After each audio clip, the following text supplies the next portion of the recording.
Rudi দীপাকে বস্তায় ভরে রাস্তার ধারে ফেলে দিল এবং অবিনাশ দীপাকে খুঁজে পেল। দীপা মারা গেছে ভেবে সেনগুপ্ত পরিবার ভেঙে পড়ে। সোনা ও রূপা তার মাকে জড়িয়ে ধরে কান্না করতে লাগে। আর ওদিকে সূর্য সব কিছু মনে পড়ে যায়। সে জানতে পারে তাদেরকে বাঁচাতে গিয়ে দীপা মারা গেছে। বন্ধুরা, অনুরাগের ছোঁয়া ধারাবাহিকে এবার এমন চমক আসতে চলেছে যা শুনে আপনি শিওরে উঠবেন।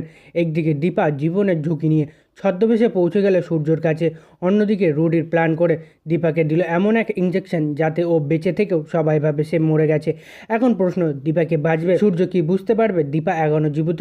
রুডি কি ধরা পড়বে পুলিশের হাতে? চমকপ্রদ এই ঘটনার প্রতিটি মোড় জানার জন্য ভিডিও একটিও স্কিপ না করে শেষ পর্যন্ত দেখতে থাকুন। আজকের পর্বে দেখা যায় রুডি দীপাকে বলে, এই বুড়িয়া তুই এখানে কি করছিস, এখান থেকে চলে যা। দীপা তখন গলার আওয়াজ বদলে একেবারে সাধারণ এক অসহায় বৃদ্ধর মতো করে বলে, ম্যাডামজি, আমি অনেক দিন ধরে কিছু খাইনি, যদি একটু টাকা দিতেন খুব উপকার হতো। রুডি তখন কিছুটা বিরক্ত হয়ে মেইলি গলায় বলে, এই নে টাকাটা, আর এখান থেকে কেটে পড়, এখানে যেন তোকে আর না দেখতে পায়। রুডি সেখান থেকে চলে যায়, কিন্তু তার মুখে কণ্ঠ ও চোখের হাবভাব দেখে দীপা নিশ্চিত হয়ে যায় যে এই লোকটাই ছদ্মবেশে লুকিয়ে আছে, এই হচ্ছে সব ষড়যন্ত্রের মূল মাথায়। এদিকে রুডিও একটু হেঁটে গিয়ে থমকে দাঁড়ায়। তার মনে হতে থাকে, না, ওই বুড়ির চোখে কোথাও যেন একটা চেনা ভাব ছিল, গলাও যেন একটু অন্যরকম। তার মনেও সন্দেহ শুরু হয়। অন্যদিকে সেনগুপ্ত বাড়িতে রূপা অস্থির হয়ে যাচ্ছে মাকে না পেয়ে। রূপা বলে ওঠে, মা কোথাও নেই, কোথায় গেল মা? অবিনাশ তখন বলে, দীপা তো আমার কাছেও আসেনি, আমি কিছুই জানি না। রূপা তখন বলে, আমার খুব ভয় করছে, মা যদি কোনো বিপদে পড়ে যায় আমরা জানতেই পারবো না। অপরদিকে অনুজা রেগে গিয়ে অবিনাশকে প্রশ্ন করে, দীপা কোথায় গেছে সেটা পরে দেখা যাবে, আগে আপনি বলুন তো, আপনি বারবার এই বাড়িতে কেন আসছেন? অবিনাশ তখন ঠান্ডা মাথায় জবাব দেয়, আমার এখানে আসা নিয়ে আপনার এত সমস্যা কিসের বলুন তো? আমি এখানে নিজের ইচ্ছাতে আসিনি, আমাকে কেউ ইনভাইট করে ডেকেছে, বুঝেছেন? এরপর অবিনাশ বলে, আর হ্যাঁ, এই বাড়িতে যারা নিজেদেরকে ভালো মানুষ ভাবে তাদের সাথে আমাকে গুলিয়ে ফেলবেন না, আমি কিন্তু একদমই তাদের মতো নয়। অবিনাশ বলে, আমি কিন্তু দিল্লির ছেলে, যদি আমাকে চেনার ভুল করে থাকেন তাহলে আমার ব্যাকগ্রাউন্ডটা একবার দেখে নেবেন।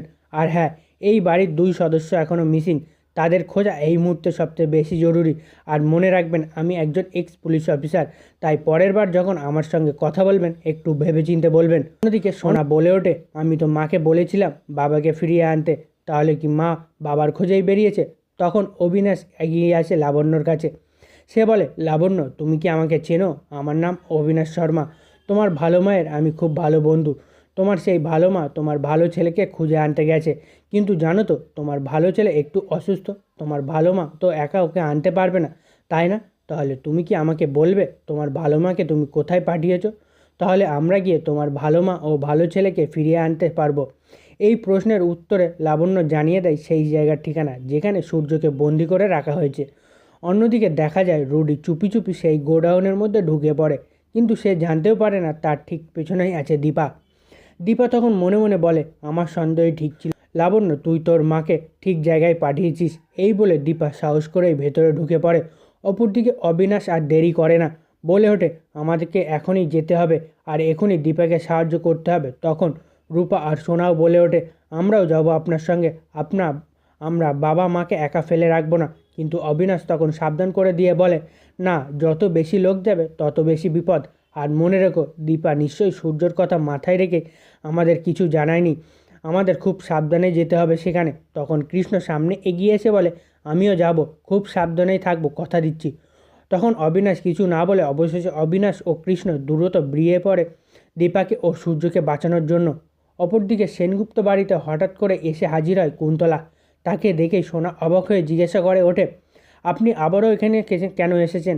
আপনাকে আপনাকে তো স্পষ্ট করেই বলা হয়েছিল এই বাড়িতে যেন আপনাকে আর না আসেন।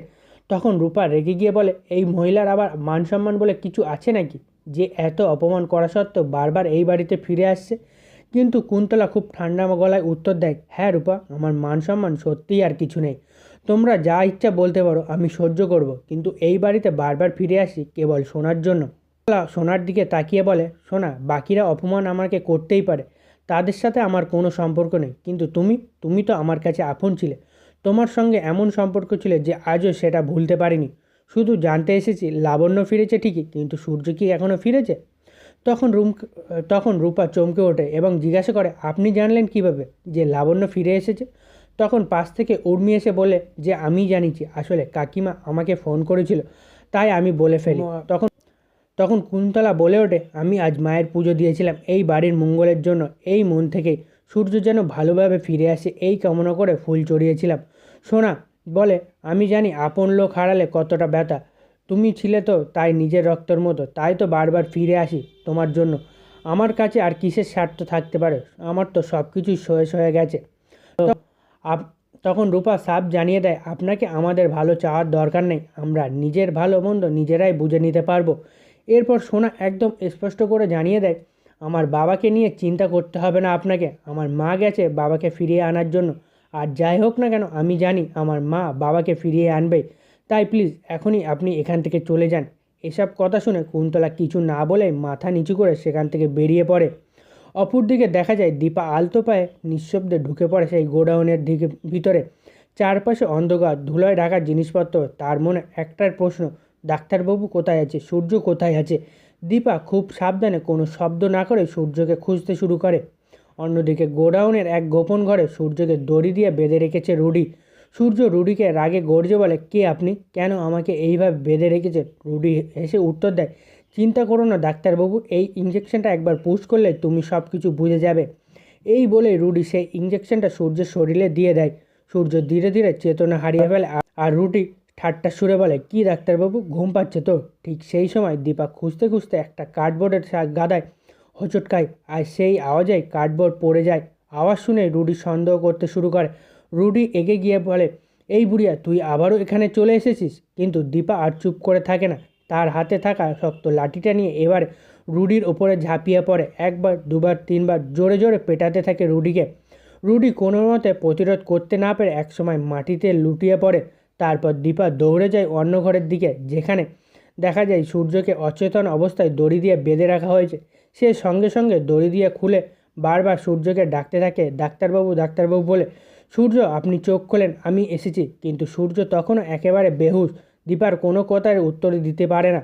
দীপা তখন রুডির মুখের দিকে তাকিয়ে একটু দ্বিধায় পড়ে যায়, এই ছদ্মবেশী মহিলাটার মুখটা এতটা রুডির মতো লাগছে কেন? তখন দীপা বলে ওঠে, না না, এসব ভাবার সময় নেই, আমাকে আগে সূর্যকে নিয়ে এখান থেকে বেরোতেই হবে।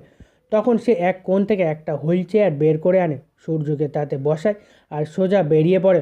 অন্যদিকে অবিনাশ আর কৃষ্ণ বলাবলি করে, চারিদিকে খুঁজে দেখলাম, কিন্তু দীপা আর সূর্যকে তো কোথাও পেলাম না। এদিকে ঠিক তখনই ভেতরে আরও এক ঝড় উঠতে চলেছে।